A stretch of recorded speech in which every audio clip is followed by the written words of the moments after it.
الرحيم الحمد لله رب العالمين والصلاة والسلام على رسول الله صلى الله عليه وسلم. ربي اشرح لي صدري ويسر لي أمري واحلل عقدة من لساني يفقهوا قولي. السلام عليكم ورحمة الله وبركاته. ورود درسنا رسالة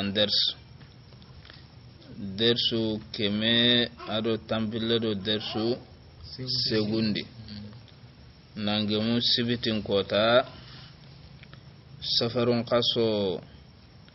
shine hijriya wujine do komo nagati do tan nagati do shina bane kasu hillandi nangemu sibitin kota kaso atam pille nangemu miladin cine tamundo kobu wujunu hilli sino tamido kobu woni babul hajji nyati honda ويجتنب في حجه وعمرته النساء ati hijun nogondi hijanangana hijun joppa wona hamwada angiri andaga medina ampeti hijanai hana misalo o hijanunga telle mogo kebe sasa anga uche sunyana medina ampeti hijanai hoho ma kabam maga igatini hijana nyananga hijun chababunda keke bam maga angana ibaka medina birebe nan jonko makka e angana kinye jilu fuleifa haram ngawti nogobe aga hijira mungutu nogobe ngeda ngara kannum pilli salli nampi junga neungutu nampi juira mullondi kenya ne antogonni hijana walla antogonni alumura kinna angana kenjoppa andan ka gumenga dome maga kinyei annandu korosei ani du korosanga ankanandu korosei kennan kama wajibi nyai hijundo almura awa ado awa itikafan na ko wa kawaran na gunu me ku hinudi ali serebe ga itikafan na gonga misidendi urodo kiesu antagemme antinti kagumenga ti kapalle magoya o hakaja hijanan kageni hijunjo pa maganduguta antagemme ido suma nan nyamba na lihalai honne qibo guntonga mewo suma nan ke kiye nyampara mama ka uromma harama maka hondaga watibu ado timilinge su angedi hijunjo pa maka natakole jogudwa maga tinto natakole gumunga sekhalulu ti wo yuqamul attaruna nandi hijano ngakatinu hiju ke wakatindi ngawati misiri gaga nunga ini latondi baka hijano ndagaranunga imaga dunge timisiri gaga nunga nyagamini hijano ndi maga awa timisirere angana betie mpai antini ata semina wa atana anna laga here juman kota iko ngana itelle juman challenga walla banan challe walla nga telle misidende anna timisire lodo a hosire ka hay hijum pa ya haga harama ma koni ke hikimanto Allah subhanahu wa ta'ala mega he wa makhitu siyabi ado ira liqinto samador no ko kumenu kundu igo antage manna kurondi angedi hijun jopata manganduguta angedi almura njopa manganduguta igo anni hendelinya sitini ado ku habane anna hanama an kannenga na kampi banenga na abaganda ampeke ngure na jongi kampi banenga anke nga kallenni kenya antage manna nguna lemmera ure antage manna hohoro kempendelu ure ampa kenya sitini alla farendi kenya nya sallallahu alaihi wasallam anga mulana tono kitango lenga ankana nyakundu wasaidi ado hijananna idu korosi meni akadi kanyeho annandu korose anganaro hijundi mangambo hoho gabrene gunnenya kenya na kanyeho hoho ga daba su yonkinte su gabrene gunnenya maga kerede awarni daba no yogonu konanda daga na kunkere ka kundangem palle hoho genu gundu honya maga kere koni kega hikimantu alla wa kadu honkere na kallanti gundu honkere Allah bane ani kega hikimantu aha wa qatlu dawabi ado daba biranto be nuga ampetenga andige manna kon kakere angana hijundi dunya ganyi mendi agam petenga antitella nakere anta tella nakere meni tanallo no sere nyimendi walla sere petenga dunya ngahe dame keti dame ngarno sere petendi ay ken boyini a ken chaka an chogoranya ure angana sogorondi harangana lampan kumu hede angana lampan keri bire be ana bokata homi setana wano yati ganda jata koli ha jata kola misani ninenyani dunya kampunga kai ha maga ho garono daba suga milnanga angana dunya nguri agam petendi maga kerde nan to hijun nogondi ha maga dammen keri wa ilka damme to anu ndi kembe gadi barakus mpeti dammenya itaraga na kenkeri ka keri mo ke Allah wasedi ni bakadwa me dunye ga antige manna keri angana kere anga gobba temerin gobba walla illin gobba anga kemba gani sadaka gella gana nyimenda gana tora kinyinde an konta munyini adaga nasi walla na itera hube ga kerne kanga al kafaran bagandi aha wa ilka tafati tafas ado ngeri nyungwe ngirinde maka kyanka debere anga hijundi misale ndi kani awatu anongeti hijana na do haidungere ni makaruhnya misale anga hijundi sasa andi do haidungere nda anko sa Allah kanyintu yogonu wore igilo nyamo ko yogo dan na kusanti ikutu andi hobre de bere sere andan kabe iwara manga nduguta walla na sinku nyintu yogonu kutu ai yo gananyi be keta ange subhanahu sanga ncinkenya sin amma golle kita aje soronga no subhanahu su igira kenya kini mo subhanahu su isinkenci ni kundum tamben kote ando junubu ando kalsimbake ko ta sulla mu jongo ngana kun ko me ira hoyo go bakanda makempe onda wala yughta ra'sahu fil ihram andigemme hijana wana ira cross de arna hiju sirenyo da gada angana ni hijun no gondi igo agar ku hube nu kerindenu kerindun ko kundu igo ndo ya karen chumbana kayere kundu keni do igo mbane igo nganaro hijun ni magan dugu tantage mana kuhune rondi antije mana kala hanami menga ay meke duro nyanta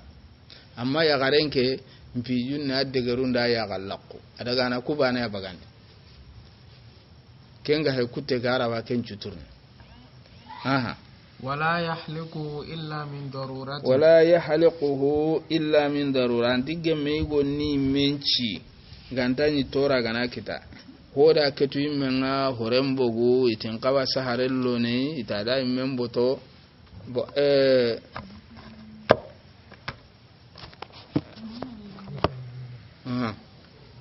sonin kankanne itida immemboto bote haqiqan di bote ni kanga nambogo ti karabane kayimme hoga na kitaina ta di imme boto ka amma bote de asa gambote adi ngollam boto na nda boti karabane makenya hidi bote hoda har sona ganganne ke toki mo gondi itada imme boto ma ina sahare nyara sahare ke garantor no mina inteke haqqe ina inteke sibake ya ewa ira wasini me ana ahoyenya tugana aka faran bagandine suma yaftadi bi siyami salasati ayami amma ngori ai itimma imme ngana siya kenga he sahare lantirone idi immenci kebre idi sahare la yaqa awabito sikisumu imme ke siye kebe ganyade awa bito siki sumu aw it'ami 6 masakin walla abraganti ketin sume nga ana miskinu tumi gandi muddaini likulli miskin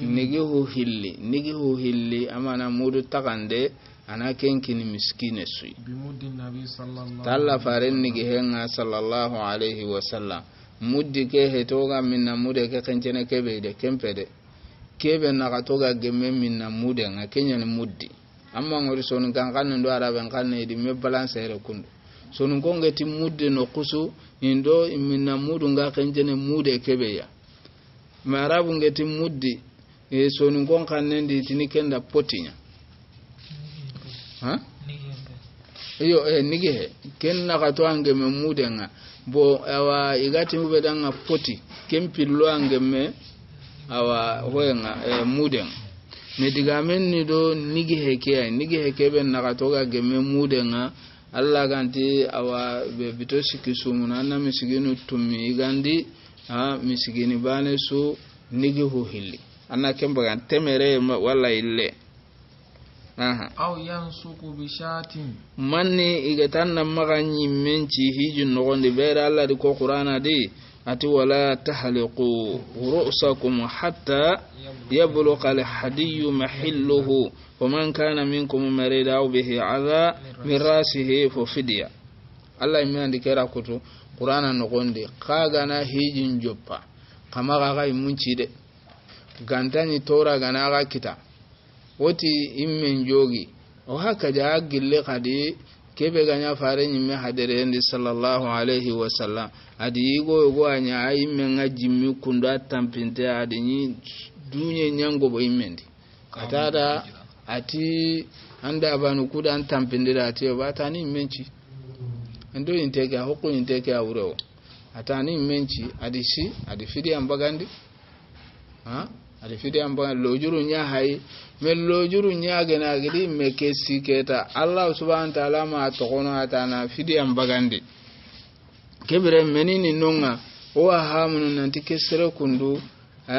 ade amanin tuga kabarajenta baraje junubuntai kasere be gana kan jello juru ha gadi menci aba mani ke tuga na harsa ka junubun wai kiyani imamuna malik rahimahullah igate rafa alqalmi an nas daga na hadisan kampanga tuwanu ngeti jumhurul ulama iti gelli serebe gana mungu na mini sun kasondi tuga den tanga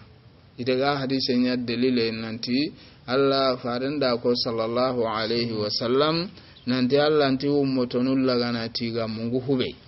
ado hadisan ngano kadin nanti farenga sallallahu alaihi wasallam serelli kate nanti imungu imini ati hontanga imamuna maliki kenti huanga ke hadise kundu ama dungetai nanti ko asebetinten wa yugonda afamu nanti ke hadise kundu keni baraji mulinchume khafellanchume angana mungu na ho na mini junubu antanga kha anga kota ke tugan imamuna maliki di dalile nyamenia ati Allah gari ko qur'ana no gondi subhanahu wa ta'ala man qatala mu'minan muta'ammida fajazaohum jahannam man qatala mu'minan qata'a wa tahrir raqaba wa diyatu musallama ila ahliha angana mungu andi anga amara hancuro ndina no kisai mara hango sa jamba di serekel amma to ka anni meninya na esi ga ankisi ba foka na diantuga anna ille kome khanne hor batike bira arafa alqalbi qalbi nga wurgi baka mungendo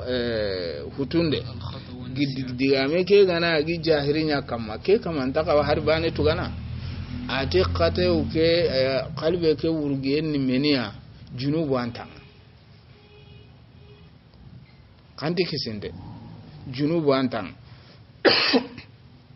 angeri sere keru hutunde junubu ntanga kanga dian tugana anga ile ne kome khanne hor kebre digamu ko da me balance kun me tuanu nda menuko imeti maliki digare ko de iti maliki geti angana mungu na mini sun kasonde anga kota sumun adelilen ni ke Allahu alam qimeta di gare ko yana ko anjo ona ko santati to ana fulana ari ke diga me ko ona ko sati garante wala di gare nya ko la ma jo ken ko no serenda santa ante to atanga no be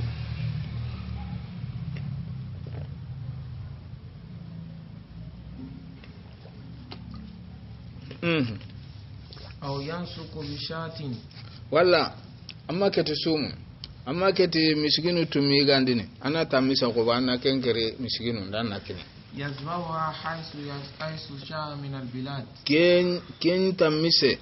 agana linganda nan to makka no gonda ga mera ga karahana Allah wa ko bono na kerno agana linganda Allah wallanga na ra kara onke mene yawa lojudo godin kita hijunga ndi nyimmenci lojudo sababu dan nan kawa jere bagandini ma baganda na daga jakan ko bana akini miskinu ha wa talbasu almar'atu alkhuffayn wasiyab adaga ya garendo yugon babba kame ure hijundi yera kai adaga ya garenda khofi num pillironde khofi gati ubedanga boti kerpu gilu hogo to gilu ko benu gar man karankere adaga ya garenda kellondi hijundi kantige me yugon narondi antike me yugon narondi aha wasiyabi fi ihramiha ados iran ngorin ketunde irame bega amu manchu baka anaken karondi adagada bal wonati iran ngorin ketinte wa iran timmante keronde wajibi nyimmani akama hijun nokonde yagare geli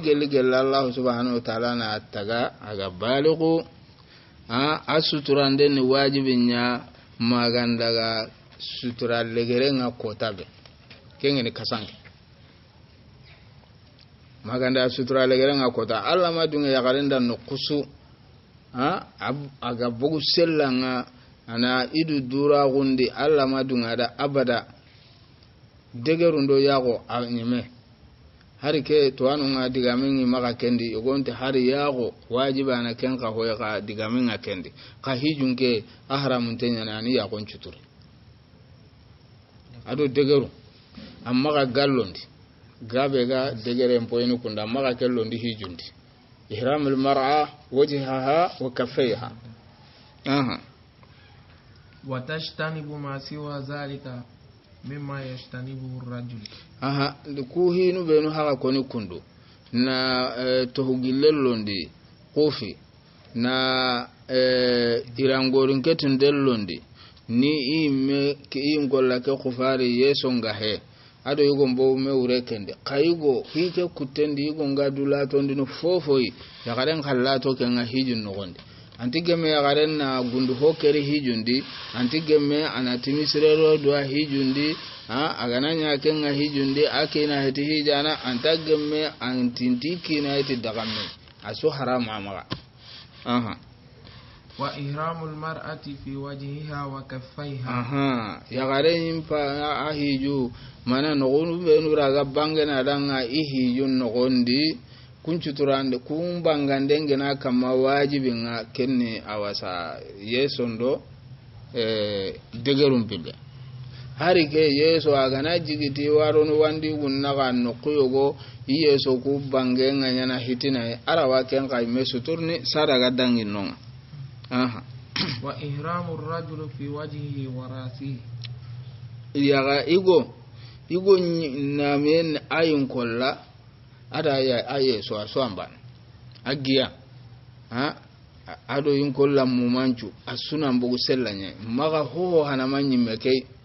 anya kuhune nya yo anya fota na suyo fofo maga hana me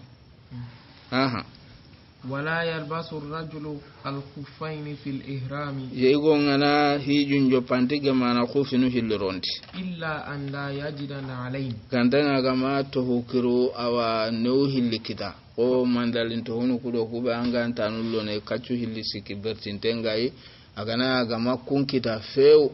walla ma adi kita iko bontenga kitene mi jon konta maka kebire keta adaga ana khufil londi lojurun cababunda sere antitini jago yata duron nan tere kagana khufinu ku hillirondin aniyana kamogo falyaqta'uhuma asfala min alqa'ba ana ikutu gana khufi ke gillenya ni makarankere ana kutu na nyago igatini kebira krep ha to huke a kempene selinye leke wura aganti selinye leke sebetene lojurun cababunda ana kellondi ganta ganani lojuru khore ganari tuanu ngela ko ikata lojuru bega kei adaga ana kerondi basinte wal ifradu fil hajj afdalu indana min tamattu wa min ati wal ifrad hoyo go wanunga yogon wanunga watte sababunda iwakin iwa ke doktorunga kunko ini yogonu yogono wadi sondo ngatenga na ya bo iwa suseti mene kinya iga susete gerondi na ga kene makato kurungo katakuda horeke maga forome gana forome ta maga tanu nyitindi wa kende berne ken ngana hija na be lojurun cababunda alla waro ndine kanga fidi ambagandi ngafidi ambagandi lojurun cababunya aha wal ifradu fil hajj kebire awa hagadi kubenu suko kundu keta igo annandu korosu kukundwa jaga wala hamu angana kwale hala no hay hijum pataji katti qaranganga qala kulli hali hiju atwagu na hijum kitentu kifaya nyan ama ujo bibane su ya hituko nanti serella ntabire nangama hijum kitentu gelli hiju alla gama hiju se nyanda anken khibaren ta hijun khibare di sakete atwagu khibare ka gella gana alla gana hiju se nyanda ngamulan nan daga hijan kama yange di hijun kiten kara dudo kota anna khara sadanga telana ma bugu qafunga hijun twagu akiten twagunta komi ko sallendo sennago sere bane su igu bane su yagarin bane su wajibi sennago ke kite anna qaranna tu ko igana ngullu igana ntirndan to gondan jamunga nganti sankune mo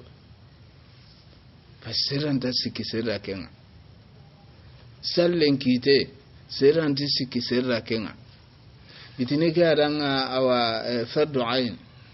serella gantitin serenda daga jogendi mbattendi mogobede iyo serantitin sereda nga nge hajunga lenki lantigili na jali sallim mbattendi la kibira wajibi anyi mena karangentu yoka oga hube kono kedi seresu allemme angerirondi duna karamene sudi wontati no ho kono khani salle ke kitentude ani sene ke kitentude agama kento la garaga telemeni karafurungami sika suntiken watele siganka parce Allah da wajibin danke nyai anna kharamun dinan angiri wara hitana golle tana kharange tana dina to agu ganti kitene kendi akara ken kamma andi golle kita yalla laga no kis honda wal ifradu fil hajj afdalu indana maliki ganko kunno kunga ikunta ngani hijini hijun kaltenun ni menume siko ifrad iqiran tamattu ifradu ni menia misale ndange ngari ni makka angeri miqati nga haramu ngawtin no banti ndi awa alla nyimiti hiju amal murakai keni ifrad tamatu genu hube gomo hijanum pay kebe nyana sasa anna buguti medina anna bitonya medina angana daga nan makka angana rijulu fulayfa anna awa haramu ngutuno te al murai hiju takente di kendingirai anna daga anna awa almuran debere angana duguta annan pijira mun bagandi sadaga telle arafa ko taga kinyane gebre anna ille banan cegu anna ille hijun nganne mutu kadi agana daga mina arafa kebira ana biton cikinya mina an faga de almura debere nan bugun nan ille hiju qawtu keni tamato andi daga men kitati awa an pijun dan almuran naga sado awa hijunga kinyana nga duguta almuranga hoho make bamma aha ado gadi am pagade fiji do al mura su kitati transfer bane bi bane ke sun daga lamma gunya aha iqran kenni kanga angere awal mura wutu no gobe angir ndenga medina angede al mura wutu anyille hiju sakakam ha andi su sogume kama kenni iqran walla ma ammi sogume kama dingira bane nga awa gere awa julu fuleva medina andi almura mutu ando kenga nelo sadanga dugutana safaro merwana ganterendenga andi meni deberi anyille hiju kappe hiju do almura sogume kama kebire ke gani iqram o maliki gan gonti ku qabila nu sikki saza kancire ni sudi yukunti ifradu asren kayugono kati iqran asren ni faji farinda kenya deberi sallallahu alaihi wasallam aha فمن قرن أو تمتع من غير أهل مكة سربي غنا تمتع الدبر ولا غنا إقران أوتو أنكن قهت مكانك أمبو دبتنا إن اللي أنكن دام في جنيا تمتع ولا عندنا إقران فعليه الحديث أنكن هدي أبغى نقوى جغيكرنا ولا نيوغمي ولا نا ولا سوغو باسكي أمبغا دي هينوكو اللي بي سوغمي كما ti bi banenga transfer banenga anga sadaka yugo de berni kenga nyana miskinun kada taqqi yazbahu aw yanharu bimina yajbahu anga kursin gelle kursin do hoagen hube ga kursin ko sugo jegena ku kursina aw yanharu walla nga kannen botono na bara inatina bara barande ke songa kannendi itina bara amana pasa kempa hoyni ti baranku menye kebe ga yere kundu bote kebe hay qore mure kempo tipotina abadan yere ado sondo men nantinta nyogome ina kenkerni kundunye ina lobu saka tewutu walla ina solli saka tewutu aganya ho ketasa ina boto hore kena sile maganda ga kanu aka ker mo gonni ke iti hikima nga nyogome alla geti ana kannin nam mbotea nando jegendo sugo kun kannen nan kursiya hikima gore wano gondi kursi ndeke aramure ni menia na kursi nyimi khoro kuna kuti nyimi khoro ku gana kuti bane awa sondome kana horenche di baka hore suwo sunta ka toko hetendi ampai tieke senne nyaiga ha aha kebire angana jegen kursi akan nendo sondomen na kan talatu kanyugome akan nendo sondomen na latu de me baranku meke ado sondomen nan tinta anga ke hikimantunu igana nyugome baranjo ndi horebe ga baka kawafingen ahinnante kampa de ber nampa baraje nyakita parce que amma de ber jinnada amma de ber awa fofoda amma de ber qabra da andi de ber Allah da Allah antanna de beri anga baraje kitano gonde fare kompinne na baga kaga hiji sine be keme nyogome tandume do nyogomo sikki adi ay meri kunya bara tandume do siko angana kembogo kemeri men toko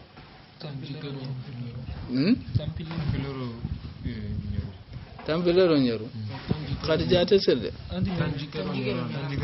tandume do siko angana bo kemeri tanjikedo nyeru ati sedina alina kun kannen botida hinne fi ganani kemenyo gomena kenju huren chokondi batibanendi adi timor sonne kutu ho ina iwara ginen no gondi ni na amoyi adi honne jinne minina honne ga agire ada adi kille mutu nandaga na le tawaful wada tawaful afada ngamak aha in awfaqahu bi arafa kenya ando ku daba no be ni gedani kursi gelandi ga siga arafa kenya naga kursi ni mina aha wa illam yufiqu bi arafa anga ma siginde arafa falyanharu bi makkah anna daga akhursi makkah bil marwa anga na akhursi na angel kursi makkah dingira sui awa wosena ka kunda be gano igatin marwa anna daga kursi no non yam pesa so بعد أن يدخل به من الحل anda garo hilli an hilli ni me anda ga bugo haramun no gondi kilom pakke kebe gedi makka yori kenya to gon haram anda ga bugo nallo awa gore no gondi ga kebe khilli hilli o kusuni hilli an gondi haraga nya subiri bane hakya wa wasan fa in lam yajid hadiyan kagelang ma hadiya ka kitani meni nyana fasiyamu salasati ayyam fil hajj ahiju kan gonda na bito sikisumu yani fi waqti yuhrimu ila yawmi arafa angere haram mutu wal sama angan kinya arafa ko ta bito ku sikiga to teken no inan kiteken no gondi fa in fatahu zalika kenganan choga amma kita biton cikituga kitana hijun no gondi sama ayyama mina anna minnan ko to ku sikisumu minnan ko to ncumen daga kesere adan kawku be nugene hata mullu oga yere antike mona sallem ko mbita hillanda bita sikandin da bita na katandin cumu kenno da ngige kota ni wasabata idha raja angana gire mina walla angana daga ankara keta anga keti bito ku nyeri sumun maka sadaga bi onga gilalla sumun alla gante ga angana kinyaka karalla wasumun kiyani hijun jikunu yogono akutenga halle yalla Allah subhanahu wa ta'ala gano de ma billahi tawfiq